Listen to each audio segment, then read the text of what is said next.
I'm Jacques Alfonso, and I'm joined with President Pomes for the Pulse of the Parish podcast. How you doing today, Mr. Pomes? I'm doing great, really good. I gotta ask, because it was, to me, one of the best slogans I heard ever for a candidate was "Back the Hat." So what is the story behind the white cowboy hat? Well, Back the Hat came up. It was a couple of my friends. We were all hanging around together, and a whole bunch of the co-workers. And it's like when we out in the neighborhood and somebody says, "Hey man, there's a guy with the white hat. Let's go grab him. We'll get something done today. We'll get this project done. Or he'll take care of that first." But it's just a saying in the parish that if you find a guy with the white hat, he can make it happen. Sometimes that's not always true, but if it's our job, our responsibility, we do our best to get to it, man. We really do. And I've been so lucky to, my adult life. I always had cows, horses, but I never really started wearing a cowboy hat until I got really big into the cattle business, I just enjoy raising cattle and going to the livestock auctions and stuff. I started wearing a hat. I was probably in, I'd have to say my late 30s. Okay. But I started working in government 1981 in full-time position, and I just enjoy doing what I do. We're always out in the field, and everybody says, "Hey man, let's go get the guy with the hat." And they come up with the slogan, "Back the Hat." It's a pretty good one. I like that. No, it was great. It really was. So you were in the cattle business. How long were you in that for? Well, I always had horses. I'd have to say when I was 12 years old, I might have had my first horse, and I always had a couple of horses. But back in them days, I wore just a regular baseball cap, or trucker's cap, you call it. And then in my 20s, I started buying a few cows as a hobby, and I really enjoy raising livestock. I really do. I enjoy that. Kind of like a stress release to me. Yeah. And then started going to the cattle auctions and cattle sales, and bought a hat one day and never took it off. Never looked back, huh? Never took it off. Yeah. What do you think is like your fondest memory as far as in the cattle business or raising horses? My fondest memory, I'll tell you this, it's my cowboy friends that aren't with us anymore. Okay. When I got into the cattle, I hung around with a lot of gentlemen that was much older than I was, and I'm going to tell you, when I tell you cowboys, they was real cowboys. I had a good friend of mine, Mr. Fred Johnson, Mr. Bernard Johnson, Mr. Lawrence Garrett, better known as Junior Garrett, Mr. Larry Roberts, Mr. Harvey Roberts.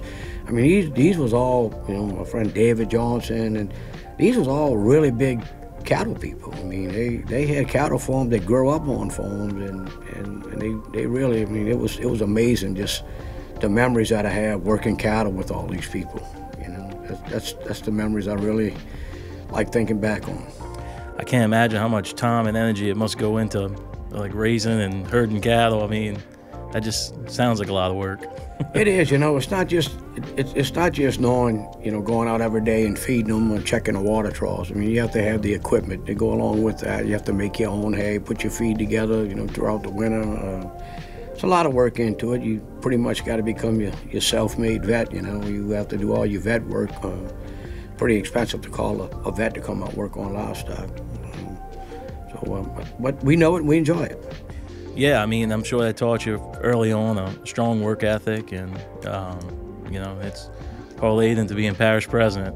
I know you have a long tenured background in public works and infrastructure. Does St. Bernard Parish have any upcoming projects that you'd like to talk about? Any that you're most excited about? Yeah, very excited about quite a few projects. We're focusing right now on drainage. There's a lot of drainage projects that's going on throughout the whole parish right now. Somewhere around $11 million worth of drainage projects. We back right now. We in Angelica Estates. We redoing all of the pipes back that way. There's aluminum pipes on the ground that's been failing for a number of years. We was able to get some money together to do that project. We got major drainage project in Araby, and there's some in Chalmette area. The eastern end of St. Bernard Parish, we doing a lot of drainage work in our major canals. We did quite a few bridge crossings over the 20 Alton canals. So a lot of drainage work going on. I'm proud of those projects. There's another project. We just got some funding. We doing a new super station, fire station. Okay. And down in Barrett, we're going to build what we call a super station down in Barrett. And that fire station, we're going to be able to house Station 11, Station 12, and Station 10, all at one place, where we have to evacuate out of Wacklosky and Delacroix during hurricane season. When we have to pull out from down that way because of high waters or whatever, these guys are going to have a place to go with the equipment. They're going to park them trucks inside the new stations, and as soon as the water goes down and the storm's over with, they're going right back down to their station, you know. But them trucks are going to be parked in the eastern end of St. Bernard Parish, and we'll still have the same fire protection, same firefighters down that way. And that's one of the projects that I'm so proud of, you know, that we're going to have that super station. Yeah, it sounds nice. I know down that way, you know, having emergency services is critical. Is that station is like, what part are we in? Are we in like the design phase right now? Or? No. It's we did 100% design, and then we went to Baton Rouge and we sat down with the legislators and we brought the design to them, already designed, which we spent. And I have to say this, that the last administration was involved in this. They got the ball rolling on this, and then I picked it up. It came in. It was about 50% design. And I picked up the ball, got 100% design. We've been in Baton Rouge quite a few times, and just recently we picked up $2.9 million to put towards the station. We already have around $1 million in the bank ready to go with that. So it's going to be down in Verrett, right on the inside the flood wall. Yeah, I know exactly what you're talking about. Where the highway connects, what's that? I forgot the name of the road, but it connects Bayou Road to LA 46. Yes, yeah. And so it's a project that I'm so proud of, that we're getting that down in the eastern end of St. Bernard Parish. It's going to be about a $5 million fire station. Wow. And like you said, though, you know, it's very important to have that response time to get down to Wacklosky, to get down to Hopedale, to get down to Delacroix Island. You know, if you had to come from Verrett and go all the way down to the end of Hopedale with a huge fire truck, it could take you anywhere from 12 to 17 minutes. Right. Do you have like a projected goal, a completion date for that station, or? Not yet. We didn't go out for bid on it yet. Okay. We have to secure the $5 million before we go out to bid, which is coming up very shortly. We're going to go out for bid on that station. So, and I can imagine it's probably going to take a little over a year to build it. Yeah. But we're working right now, within the next couple of months, we should have our firefighters back in Wacklosky in the original Station 11. There's some bids going out on to get Station 11 reopened again. We're in a temporary trailer down in Wacklosky, and we're in a temporary trailer down in Delacroix. Yeah, I know Station 11, I think, did not have as much damage as Station 12, right? Nowhere near the damage. Yeah. No, Station 12 got a really hard hit. All of the walls blow out. It pulled out all of the electrical out of the electrical panels. Station 12 took a really hard hit. Wow. Really hard hit. You know, speaking of that, talking about, you know, hurricane damage and et cetera, I know right now when we're supposed to have an active hurricane season, is there anything that St. Bernard Parish is doing as far as preparing for hurricane season? Well, yeah, we actually prepare all year long. Doesn't make a difference whether we worried about another tornado coming or a hurricane coming. But what we try to do is we put equipment, we place equipment throughout St. Bernard Parish in different spots. When something happens, it doesn't matter if it happens in the middle of the night or early in the morning hours, whatever. We have manpower that is set up in different parts of the parish. Hurricane season, you know, we start within 72 hours before the hurricane's gonna hit our parish, and we put everything in place. Down on the eastern end, outside hurricane protection, the first thing we have to do is put highway markers out. You know, they stick up about 5 feet above the road. Yeah. That allows, you know, the sheriff's department, when they down there helping with the search and rescues, I mean, they are a major part of us preparing for hurricane season, a very major part. The sheriff and I, we meet pretty regular. We meet twice a week over coffee in the morning time. We go over projects. We go over, you know, a few things with law enforcement. We go over everything in parish government. And all our local governments in St. Bernard, I'd have to say that. The Southeast Flood Authority, you know, they're just a phone call away. And it's good to have all that working connection with every branch of government in St. Bernard Parish. Right, allows all y'all to get in sync, and especially at, you know, when you need to act quick and pivot fast. Yeah, absolutely. You know, our Southeast Flood Authority, there's a lot of what I call them critter gates. That's on top of our levee with the flood walls, and they also have some on the MRL, which is Mississippi River levee. Yeah. That there's so many gates that the Southeast Flood Authority has to close off when hurricanes are coming in. Not to mention that you got the big gate, the highway gate in Carnarvon, along with the railroad gate in Carnarvon. You have the locks that's in the Violet Canal that's here in St. Bernard Parish. You have another set of locks that's in the Carnarvon Canal. Right. So the Southeast Flood Authority is responsible for that, and they do a great job with it. They really do. They always got a nice crew out there, you know, working, getting prepared for hurricanes. Now, I know when you were campaigning, you mentioned a lot about the condition of our pumping stations and et cetera. Has the parish done anything recently to improve our pumping stations, or? Tremendously. We didn't have much of a choice when we inherited the pump stations along with another 60 miles of drainage canal. Wow. You know, there's a lot of vegetation throughout the drainage canals. The Southeast Flood Authority wasn't receiving enough tax revenue to maintain the stations and the canals, and, you know, with the levees and the flood wall. And, you know, after Hurricane Katrina, they built this flood wall all the way around St. Bernard with all of these gates I was just explaining to you about. But when all this stuff is built, the tax revenue doesn't go up. Right. So you have all of this maintenance and repairs and have to do to all of the new structures that you have. So it costs money to do that.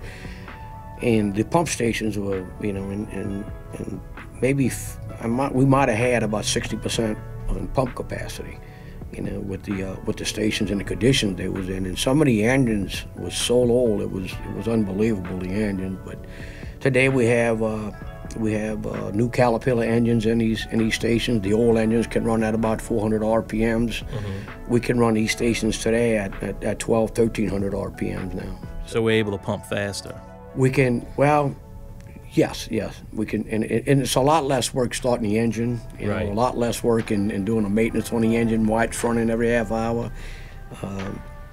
With technology, I mean, we came a long ways in the last, I'd say, 3 years that we inherited the pump stations. Right now we're about 98% on pump capacity, which is good. Wow. We was at 100%. We just recently had a couple of hydraulic lines that went out on one pump. So we're gonna try to get that pump back together. Yeah, it should be hopefully a pretty easy fix. Yeah, and we have another pump that's giving us a little minor trouble. It's an electrical pump. So, but it's just a matter of time to have that up and going. Well, I know I live near the 20 Alpin Canal, and it looks 10 million times better than it did before you got in office. And I mean, y'all cleared out a lot of the vegetation in it. I watch it drain. I mean, it works fantastic. Yeah, we cleaned the 20 Alpin Canal from Golden Drive in Chalmette all the way down to Violet. The entire 20 Alpin Canal. We didn't just take the vegetation out of the canal. We actually took the sediment from the bottom of the canal to actually hold a little more water in these canals than what they was holding before. Today we're working on what they call a Green Avenue Canal, which starts in Padres and it goes all the way back, wraps around, goes behind Farm Site, and goes underneath the highway on 39, right next to South Lake. Well, that whole canal right there, we're in Plantation Village right now. It's about halfway done, that Green Avenue Canal. And so we got about another 2 weeks of work in that area. We just did a canal down in Carnarvon, runs behind the houses. We're focusing hard on drainage, man, and I have right around $11 million worth of drainage work going on throughout the parish. So with us cleaning the canals, we doing upgrades on the coverage on the drainage work that we're doing. So we're getting that water to the canals and to the pump stations a lot faster than what was happening before. I'm really happy to hear that. I know our streets do not hold water, and you know, in a wet climate like we have, where it rains, it seems like it rains every day. Last Thursday, we had 8 inches of rain within 4 hours from the Merrill area all the way down to Lorette. And it was, and that's just, when you have that type of rain, we can handle about maybe 2.5 inches the first hour, then after that, maybe 1 inch an hour. But when you get 8 inches within a 4-hour period, on the eastern end of St. Bernard Parish, from the Violet Bridge down, we only have 2 drainage pump stations. Well, them 2 pump stations is handling about 9,000 acres of runoff water coming to them. So it takes 3 times, 4 times longer to pump that water out. You get to the west side from the Violet Bridge to Araby on the 40 Alton Canal, we have 6 major drainage pump stations. So, I mean, they really move some water with them 6 stations, you know, and it has about 8,500 acres that they're pumping on. Oh, wow. And one of the other projects that I thought has been a really nice amenity to other residents in St. Bernard Parish is the 40 Alton Bike Trail. I think that was a really good idea, and I think I can't tell you how many people I run into that tell me, have you rode on it yet? Have you, took the bridge, and etc. I thought that was a really good idea. Do y'all have any more community-based projects like that coming on board? Well, we're not finished the bike trail. The bike trail is done from Araby on the 40 Alton Canal, comes all the way down to Violet. We're fixing to go. We got the MRL as a great part of the bike trail. It's on the Mississippi River levee, right? But it doesn't go through the refineries yet. So that's going to be our next phase. Is that we're putting the bike path. It's going to go all the way to Parish Road. That's going to be the next phase on that bike path. So go through like Valero. Yes, yeah, and it's that's going to be pretty good.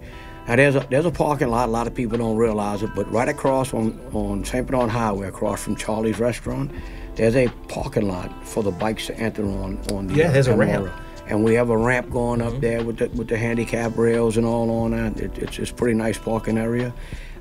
If you go in Araby and you go back on Alexander Street, we have the gazebo back there with a bridge crossing at the beginning of the trail. There's another bridge right back of Jean Lafitte that you can go across. There's another bridge on Volpe. There's another one on Angelique Estates. Yeah, I think there's one. I'm sorry, Lexington. Lexington, yeah. So it's pretty nice, man. And then you can come across back on Garrett Drive. And one of the most important things we have that the public needs to know, on that bike trail, we have Sheriff Department cameras. So we know who's on the trails, when they're going on the trails, and when they're leaving. Oh, wow. It's the only way to get to them trails. I had no idea. So all of the entrances are going to have the Sheriff Department cameras on them, and we have some signs that we're fixing to put on the trail, just going to be mile markers, so that's going to be another thing. And hopefully, somebody has a breakdown or whatever. Hey, I'm at mile marker 2.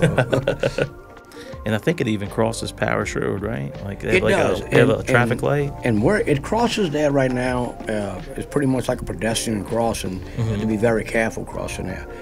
But in this bike trail, we're going to have a bridge that's going to go over Parish Road from one side to the other side. It's going to go from the west to the east, east to the west. Wow. A pedestrian bridge, and it's going to have a big old sign on the end of it, "Welcome to St. Bernard Parish," hanging in the middle of this thing. It's going to be really, really nice. And that bridge, it's funded by the state, and it's about an $8 million bridge that's going to be there. That sounds really nice. Can't wait to see it built. And I noticed on Parish Road, we do have it. It looks like that corridor has kind of been spruced up a little bit with the flag poles, and it looks really nice when you come into St. Bernard Parish. Yeah, that was a project that was put together by the last administration. They did a great job with that. It was to put a lot of curb appeal on LA 47, and if you notice the new flag poles and all that's on there. There was an additional 200 trees that was planted on LA 47. It was a great job they did there. They did some concrete driveway aprons, and they covered in some of the ditch with concrete culverts. Really, really good project. It was an awesome project. I think amenities like that help increase our population growth, and I think increase awareness to people outside of St. Bernard Parish to maybe come in and come see what our little parish is about. And I always talk to people, and they, like if I go to Slidell or something like that, or if I'm showing a property in Matherry, they always say, "Oh, I knew this one from St. Bernard. They were the nicest people." And I think that's something that has really stayed down here, and it's really nice. Is there any like plan in place right now to maybe attract new businesses, or maybe continue our increased population growth? I know before we had those lot auctions and etc. Yeah, That's a tough one right now. It's to get the population back. The first thing we need to do now. We was doing really great when they put together with Councilman McCluskey and all got together last administration, last council, and they did that solar on St. Bernard. Right. Man, Araby just took off. It really did. But the insurance rates was cheap at the time. The homeowners insurance policies was cheap. The interest rates at the bank to build them homes was cheap. Right. Well, today with the insurance being so high and the interest rates being up that way, it's hard for somebody to go buy a $350,000 home and then have that note plus an additional $1,000 for the homeowner policy. You know, it's kind of hard. So the real estate market slowed down. So that's really going to slow us down with bringing our population back to St. Bernard Parish. And until the interest goes down and the insurance goes down, I think it's going to be a slow build here coming back to St. Bernard. Yeah, I know professionally in my career, I've dealt with a lot of those same issues. You know, and it seems like you know, people are hesitant to buy because, you know, it seems like there's no relief with the insurance.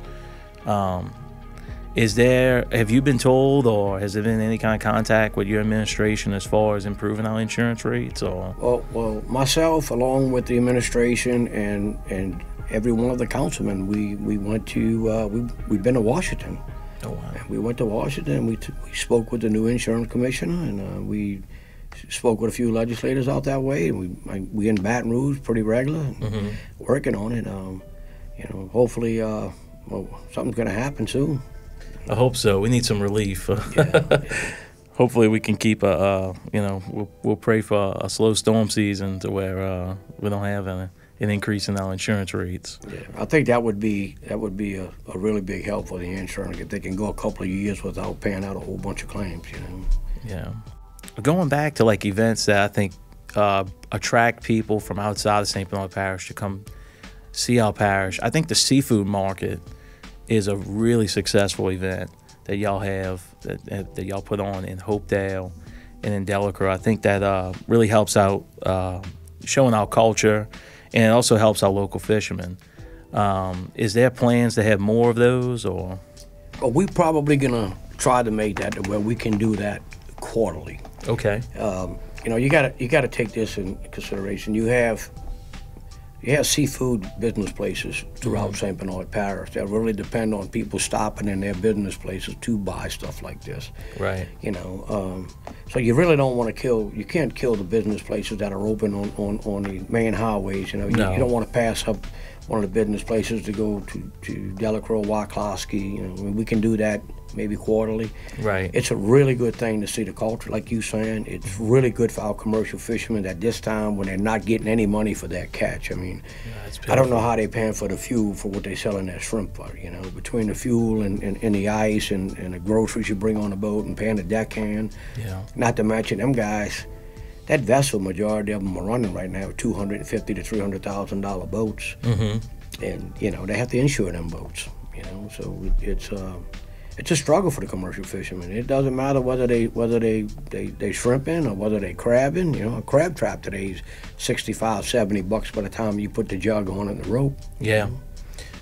No, it's a hard living. I know several commercial fishermen. I hear it all the time. They're like, man, for what the shrimp are worth, it's just not even, doesn't even make you want to go out there. You have to catch 10,000 pounds to make it worth your while because fuel's high and ice is high, and like you said, and if you have anything break, any kind of part you have to buy or repairs, they're expensive as well.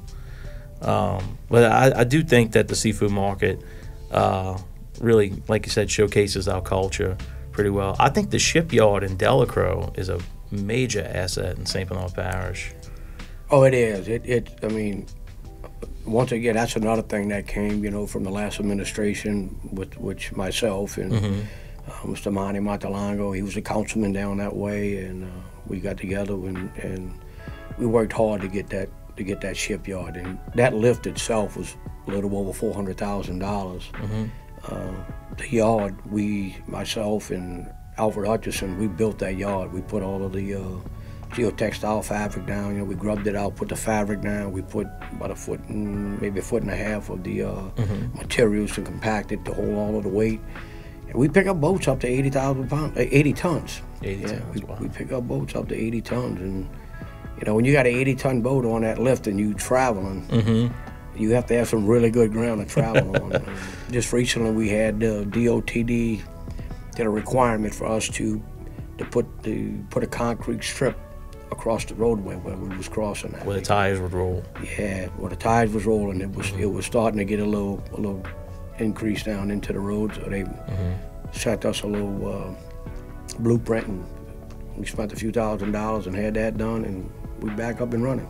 No, it's a first-class shipyard. I've personally worked on boats in there, and it's nice. It's very nice. It nice is. amenity to have down that way. It's a lot of work. I have to take my hat off to the guys that run that shipyard. When we first opened it, myself and Alfred Hutchison, we ran that shipyard, man, for the first year and a half, and it was a lot of work. And I have Chris Mellerine and his crew is running it, and they're doing an amazing job with it. It makes enough money to pay for the maintenance and the repairs that we have to do to it. It's such a big machine when the hurricanes come and the high waters come that you can't relocate that machine. No. So what we done was that machine was special ordered. The motor is not at the bottom of the wheels where majority of them are in other parishes. That motor's up on the top, way up high. The winches are all up high, and then we built a hill. And the tires are about 5 feet. Right. So we built a 6-foot hill. So we run that machine up on the top of a hill during hurricane season. If the water comes up, we okay. Yeah, is the hill like by the pumping station? That's correct, yeah. Now I gotta ask you this, because it was such a contentious thing talked about during the election. The Louisiana International Terminal, the container terminal project.